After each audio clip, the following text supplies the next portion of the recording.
فقہ جعفریہ کہلواتا ہے اسی صادق امام کا فرمان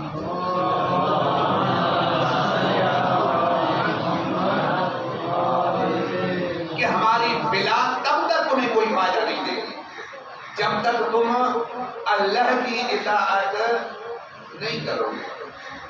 اچھا اسی سال کے آل محمد کے والد کا فرمان میں سناتا ہوں۔ امام فرماتے ہیں واللہ ما شیعتنا من اتقى اللہ، خدا کی عزت کی قسم، امام محمد کا بھی قسم پا کے کہتے ہیں خدا کی عزت کی قسم، ہمارے شیعہ پید کرے تقویٰ ہے، تقویٰ کے من کر سکتے اور تقویٰ سمجھتے ہیں نا۔ میں نے تقویٰ کی کئی بار مثالیں دے چکا ہوں کہ تقویٰ وہ ہے جہاں اللہ تجھے دیکھنا چاہتا ہے وہیں نظر آ، اللہ تجھے مسجد میں دیکھنا چاہتا ہے مسجد میں نظر آ، شراب خانے میں نظر نہ آ۔ اللہ تجھے قرآن پڑھتے ہوئے دیکھنا چاہتا ہے نا تو موبائلوں میں ٹک ٹاک مت دیکھا کرے۔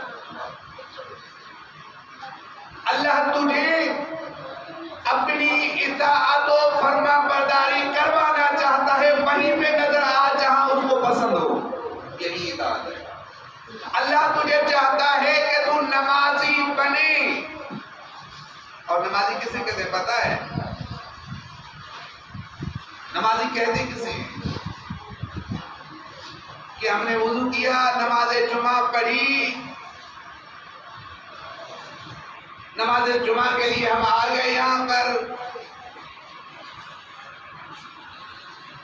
اور جب مولانا صاحب نے خطبہ دیا نماز پڑھنا شروع کی، نیت کری 2 رکعت نماز، اللہ اکبر، بس خدا حافظ۔